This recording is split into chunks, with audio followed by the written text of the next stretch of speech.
नमस्कार मित्रांनो, कमळी याच्या भागामध्ये आपण पाहत असतो. राजन सांगत असतो अनिकाला की कमळी खरंच खूप सिरियस होती, म्हणून मी तिला रक्त दिलं होतं. समजलं का तुला? आणि रक्तदान करणे हे तुमच्यासारख्यांचं काम नाही आहे. हे रक्त देणं किती महत्त्वाचं आहे हे तुला समजलं नाही. तेवढ्यातच मात्र अनिका बोलते की का सगळा तुझ्यामुळे प्लॅन फ्लॉप झाला असं बोलल्यानंतर राजन बोलतो, म्हणजे प्लॅन फ्लॉप झाला म्हणजे काय म्हणायचं आहे तुला? तर यावरती कामिनी मधीच येते आणि बोलते, अगं अरे काय तिच्याकडे लक्ष देतोयस काय ना?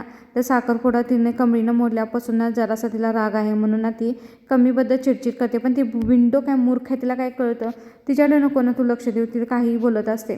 तर त्यावरती मात्र राजनला कामिनी म्हणत असते, राजन माझं एक काम होतं तुझ्याकडे. काय नाही रे, आमच्या तिघींची ना अकाउंट डिॲक्टिवेट कसं कार्ड दाखवते, नक्की काय झालं आहे जरासं चौकशी करून सांगशील का तू? असं बोलल्यानंतर राजन बोलत असतो की त्यात काय चौकशी करायचं आहे, त्या तुमचे अकाउंट फ्रीज केलेलं आहे. तर त्यावरती ते बोलत असते, का म्हणजे नक्की काय झालं आहे? तर राजन बोलतो, ते सगळं आत्या हे मला काय विचारू नको, तू आईला विचार हे सगळं, याबद्दल काय विषय आहे तो. असं बोलून आता राजन तिथून निघून जातो. राजन तसं बोलून निघून गेल्यानंतर इकडे मात्र अनिका बोलत असते, पाहिलं का मी म्हणलं ना सगळं त्या मॅड आजीनं हे सगळं केलेलं असणार आहे. तर यावरती मात्र कामिनी म्हणत असते की आता हे शांत बसून काय उपयोग नाही, आता काहीतरी हालचाल करावं लागणार आहे. असं कमरेवरती हात ठेवून उभा राहून तर काही उपयोग नाही ना, काहीतरी करावंच लागणार आहे. पण मात्र तिथून राजन जायच्या अगोदर राजनला नक्कीच थोडासा डाऊट आला होता की अनिका अशी का बोलली की आमचा सगळा प्लॅन फ्लॉप झाला म्हणून. नक्की काय विषय झाला असेल? आणि अनिकाने तेवढ्यात मात्र आजीने तिला तोंड बंद करायला लावल्यानंतर तो एकदम माघार घेतलेली असते. पण इकडे आपण पाहतो काय, जेव्हा यांना समजतं की ह्यांच्या अकाउंट फ्रीज केलेलं आहेत अन्नपूर्णा मॅडमने, तेव्हा मात्र यांना खूप राग आलेला असतो. आणि त्याने असं का केलं याचं अर्थ कारण काय अजून काय माहीत नाही. आणि त्यावरती मात्र राजननं सांगितलेलं आहे की जे काय असेल ते तुम्ही आईला विचारा, मला याबद्दल काही माहीत नाही. आता मात्र कामिनीला खूप राग आलेला आहे, ती अशी कशी आमचे अकाउंट फ्रीज करू शकते? आम्ही काय असंच कमरेवरती हाटून उभा राहायचं का? आता काही तर केलंच पाहिजे अशी तिची आता चिडचिड होत असते. आता अकाउंट तिने का बंद केले ह्याचं मात्र ती आता सडेतर उत्तर विचारणंच अन्नपूर्णा आजींना, नक्की का असं केलं असेल त्यासाठी आता तिची मात्र खूप चिडचिड व्हायला लागलेली असते. त्यानंतर आपण पाहतो का इकडे मात्र आता कमी थोडीशी बरी व्हायला लागलेली आहे आणि तर ऋषी सर तिला नारळ पाणी देत असतात. तर कमी म्हणत असते, बास झालं, मला एवढंच बास आहे. तर ऋषी सर बोलतात, नको थोडंच राहिले, सगळं पी, आधीच किती विकनेस आलाय बघू, तुला सगळं पिलं पाहिजे पाणी. तेवढ्यातच तिथं आता अन्नपूर्णा आजी येतात. अन्नपूर्णा आजी आल्यानंतर म्हणत असतात, कमळी तुला असं बघून मला खरंच बरं वाटते बरं का, नाहीतर ना कालपर्यंत अशी ना बेडवरती निश्चित पडली होती, आमच्या सगळ्यांचा जीव टांगणीला लावला होतास तू. असं बोलल्यानंतर इकडे कमी म्हणत असते, हो ना, राजन सरांनी मला वेळेवरती रक्त येऊन दिल्यामुळे हे सगळं झालं आहे.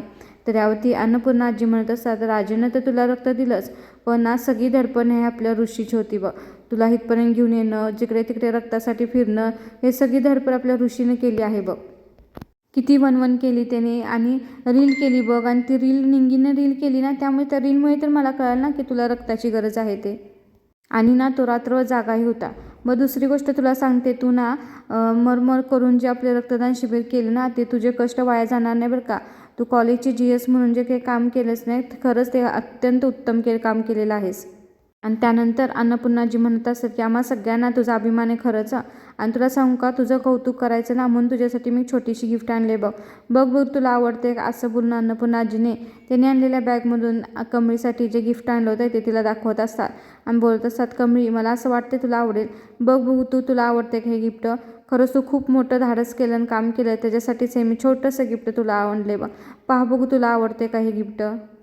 त्यानंतर आपण पाहतो काय, आता आजीने गिफ्ट काय आणलं ते पाहण्यासाठी कमळी एक्सायटेड असते. त्यानंतर आता ऋषीला आजी बोलतात की हे दे बघू तिला उडून.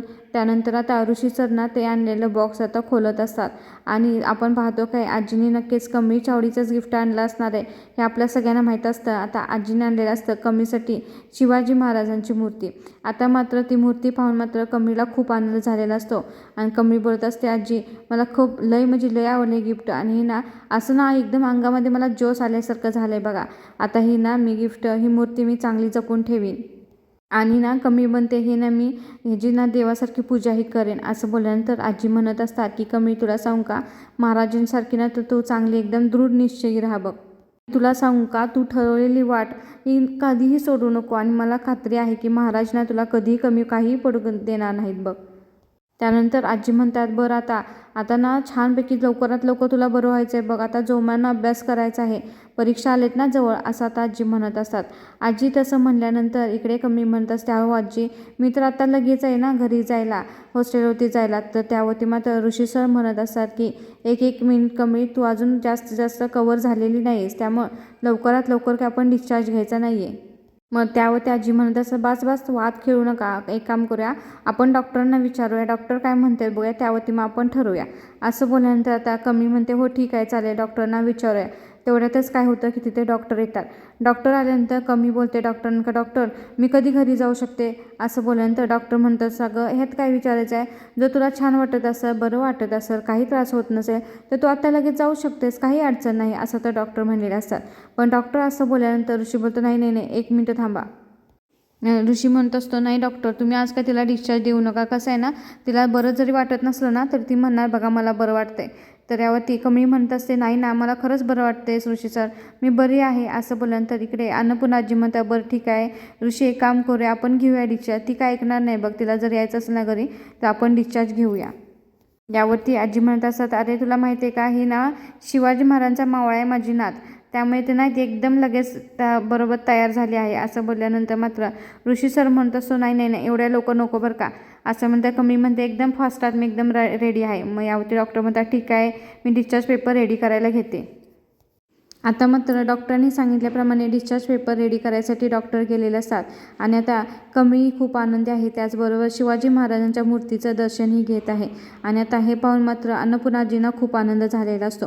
त्यानंतर आपण पाहतो का इकडे मात्र अनिकांची ना एकदम चिडचिड होत असते, म्हणत असते, येऊन देस त्या मॅडाजीला, तिला दाखवतेस असं कसं माझं अकाउंट फ्रीज करू शकते, ही करू कशी शकते, तिच्यामुळे ना मला शॉपिंगही करता येत नाही आहे. ती रागिनी म्हणत असते, अगं शांत बस जरा, तुला माहिती आहे का ती आधी म्हातारी आपल्यावरती डूक धरून बसले, मला एकतर आता भीती वाटते की कधी आपल्यावरती खापर पडते आणि काय करते का सांगता येत नाही. आणि ती म्हातारी झाली वेडी, त्यामुळे कधी काय करेल सांगता येत नाही, त्यामुळे आपण शांत बसायचं, तोंडाला जीप लावायची आणि का शांत बसायचं, असं बोलल्यानंतर रागिनी म्हणत असते, त्यामुळे शांत बसायचं, तिनं ऑलरेडी आपले अकाउंट फ्रीज केलेत आणि परत आपल्याला या राहत्या पण बाहेर काढेल, असं बोलल्यानंतर अनिका म्हणत असते, मॉम स्टॉप ओव्हर रिएक्टिंग, कशाला एवढं तू ओव्हर ॲक्टिंग करते सांगू, ती काय एवढं आपल्याला काय खाऊन टाकणार आहे का, असं म्हणत असते. आणि त्यानंतर अनिका म्हणते, माझं डोकं फिरू नको, तू शांत बस, माझं मी बोलते त्या म्हातारीशी, असं बोलून ती पाठीमागं जाते. तेवढ्यातच पाहतो काय तिकडे मात्र अन्नपूर्णा आजी आलेल्या असतात. आता अन्नपूर्णा आजी आलेले पाहून मात्र रागिनीला टेन्शन आलं होतं की खरंच अन्नपूर्णाने काही ऐकलं असेल का आमचं बोलण्यात. तेवढ्यातच मात्र अन्नपूर्णा आजी काही न बोलताना तिथून निघाले असतात. तेवढ्यातच अनिका हाक मारते, आजी स्टॉप, मला तुझ्याशी बोलायचं आहे, असं बोलल्यानंतर अनिका म्हणत असते की आजी मला सांगू, आमच्या तिघींचे ना ऑनलाईन ट्रान्झॅक्शन होत नाहीत, अकाउंट आमचे फ्रीज झाले, आय नीड माय आन्सर, आत्ताच्या आत्ता सांग की का झाले तसे फ्रीज, असं बोलल्यानंतर इकडे रागिनी येते आणि जरासं तिला शांत करायचा प्रयत्न करते आणि म्हणत असते, आई काही नाही, काय झालं आहे माहिती आहे का, आमच्या तिघींचे अकाउंट बंद झालेत, ऑनलाईन ट्रान्झॅक्शन होत नाहीत, म्हणूनच ते विचारते. असं बोलल्यानंतर अन्नपूर्णा आजी म्हणत असतात, हो मला माहिती आहे आणि ते सगळं मीच केले आहे. असं बोलल्यानंतर अनिका म्हणते, वॉट, काय तू केलं आहेस हे सगळं. त्यावरती अन्नपूर्णाजी म्हणत असतात की हो मीच केलं आहे आणि इथून पुढे तुमच्या अकाउंटमधून कुठलेही ऑनलाईन ट्रान्झॅक्शन करता येणार नाही. असं बोलल्यानंतर इकडे अनिका म्हणत का का केलंस तू, कशासाठी केलंस तू, मला आन्सर दे, असं बोलल्यानंतर इकडे आजी म्हणत असतात, तसं बघायला गेलं तर कारणं खूप आहेत, पण साखरपुड्या दिवशी जे तुम्ही केलं ना, तर त्यावरती आजी म्हणत असतात की जे ते साखरपुड्या दिवशी जे तुम्ही केलं ते कारण पुरेसं नाही का, मी फक्त माझ्या थोरल्या नातीचा वाढदिवस होण्याची वाट पाहत होते आणि साखरपुड्यानंतर मला तुमच्याबद्दल खूप साऱ्या गोष्टी समजल्यात आणि म्हणूनच मी तुमचे अकाउंट फ्रीज केलेले आहेत. अन्नपूर्णा आजी असं म्हणल्यानंतर अनिका डायरेक्ट रिॲक्ट होते आणि अनिका बोलत असते की तू असं करू शकत नाहीस, नाहीतर मी, असं बोलल्यानंतर आजी म्हणतात की नाहीतर मी काय करणार आहेस तो सांगू, काय करू शकतेस काय, तुला सांगू का, तुला एकतर दुसऱ्यांशी बोलायची कसली अक्कल नाही आहे आणि तू मला सांगू नकोस की तू काय करणार आहेस ते.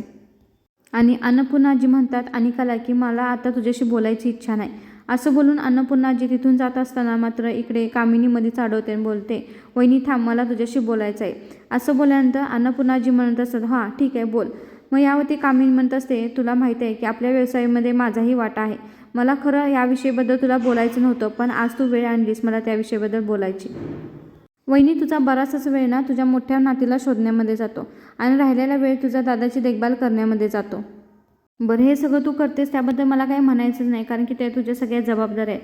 पण तुला सांगू का, तू इकडच्या जबाबदाऱ्या पार करत असताना बिझनेसमधल्या जबाबदाऱ्या ज्या सगळ्या आहेत त्या सगळ्या मी पार पाडत असते. आणि तेव्हा मी तुला काय बोलायचे का, तू काय करतेस की जास्तीत जास्त वेळ तुझ्या नातीला शोधतेस, पूजा अर्चा करतेस, लोकांना जेवायला घालतेस, काय करतेस.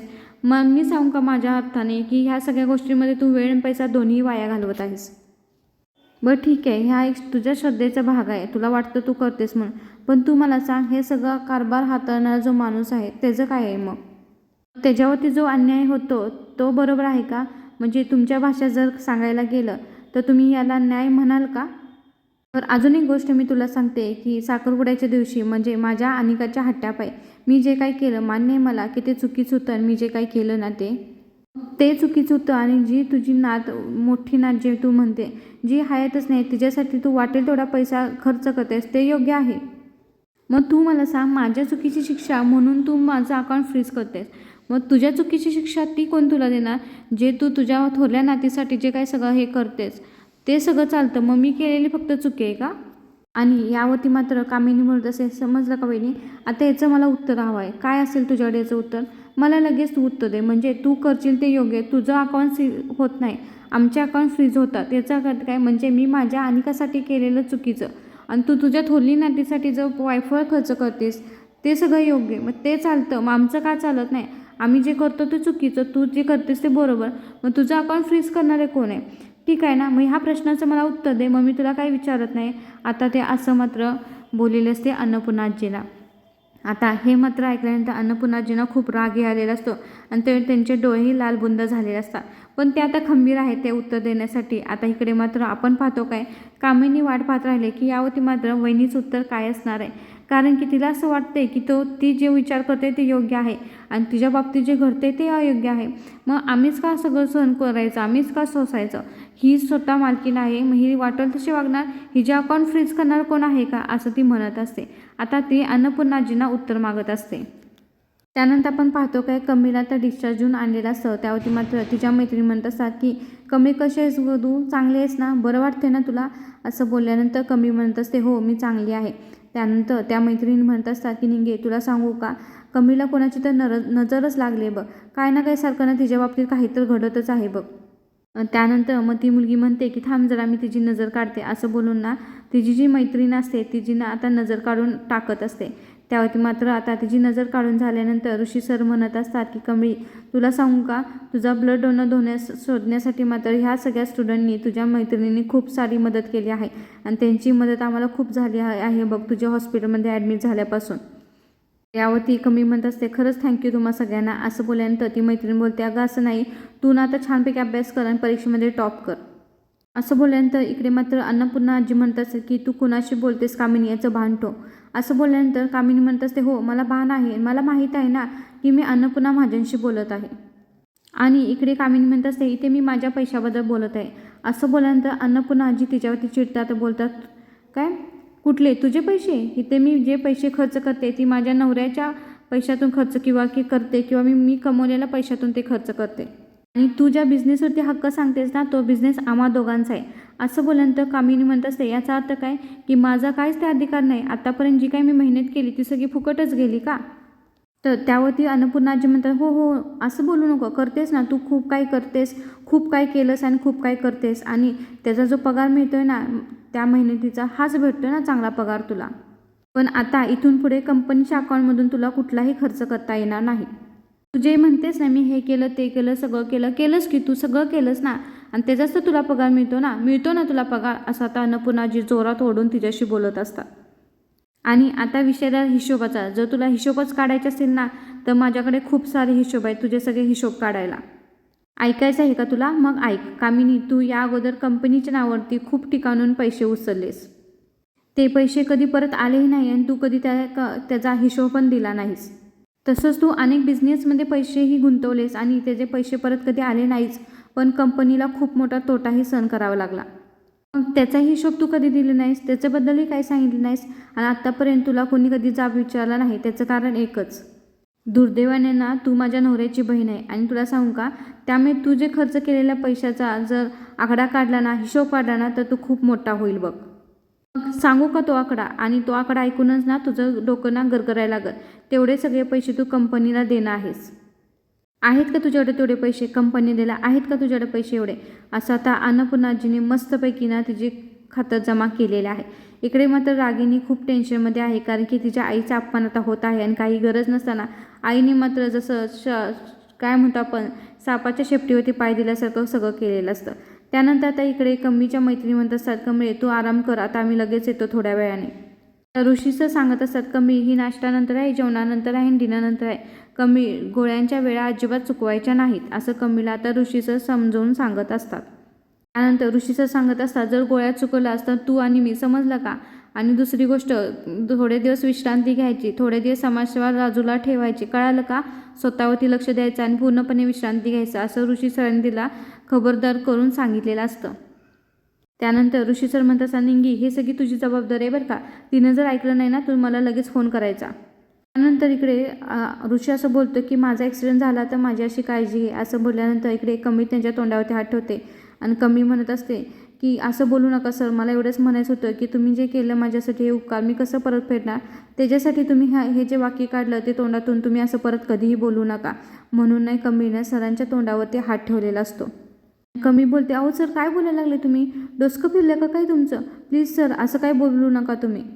नंतर म्हणतो आता ऋषी जरा विषय बदलायचा प्रयत्न करतो आणि बोलतो की काय नाही, परीक्षा तुमच्या जवळ आलेत ना, म्हणून म्हणतो पटापट रिकवर व्हा आणि अभ्यासाला लागा. असं बोलल्यानंतर कमी म्हणते, हो तेच मला म्हणायचं होतं. असं करून ना दोघे त्या वेळेची सारव करत असतात. पण इकडे निंगे आणि साहेबराव दोघं एकमेकाकडे बघून हसत असतात. इकडे साहेबराव बोलत असतो, डिस्टर्ब करू नको, शांत बस, जे काय चालले ते शांतपणे बघ, असं तिला खुणवून सांगत असतात.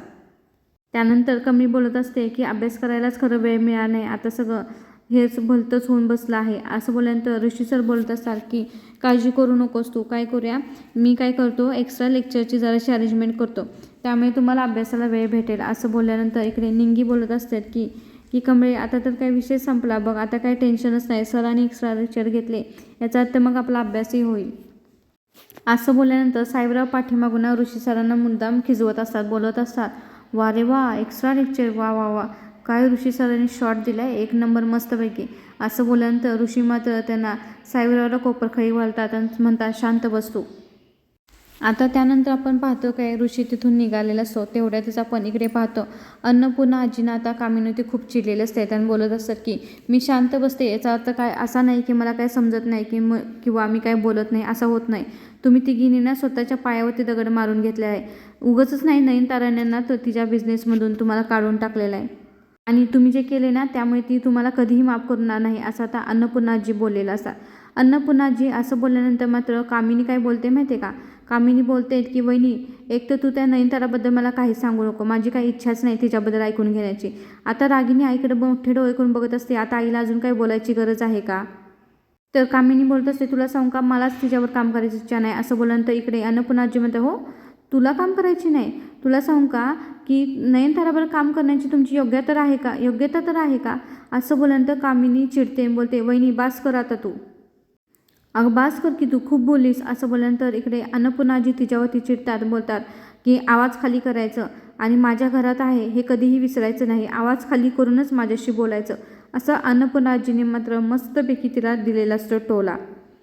अन्नपूर्णाजी म्हणतात की बोलायला तर मी आत्ता सुरुवात केली, मी इतके दिवस गप्प होते म्हणून तुम्हाला वाटत होतं की तुमचं रान मोकळं आहे, पाहिजे तसं वागत होता, पाहिजे तसं बोलत होता, पाहिजे ते करत होता, पण आता इथून पुढे नाही. आणि माझंही नाव अन्नपूर्णा महाजन आहे हे तुम्ही विसरू नका. असं बोलल्यानंतर इकडे अन्नपूर्णाजी म्हणत असते की तुम्हाला तुमचे बँक अकाउंट चालू पाहिजेत का, तर मग मी त्यासाठी ना तुम्हाला ओपन चॅलेंज देते. जर नयनतारा तुमच्याबरोबर बिझनेस तयार करायसाठी चालू झाली तयार, तर मी तुमचे सगळे अकाउंटना रिलीज करेन, तुमचे सगळे अधिकार तुम्हाला देईन, तुमचे बँक अकाउंटही ओपन करेन, चालेल ना? आहे का तुमची तयारी? बोला, आहे का तुमची तयारी? आता का तुमची तोंड बंद झाली? असं आता अन्नपूर्णाजी म्हणत असतात. कामिनी तोंड उघडण्याआधी ना थोडा तर माणसाने विचार करावा, कारण की तोंडातनं पडलेले शब्द परत कधीही पाठीमागे येत नसतात. जाऊन दे, तुम्हाला छानपणाचे शब्द सांगण्यात काय अर्थ आहे, असा अन्नपूर्णाजी मात्र खडसावून बोललेला असतात.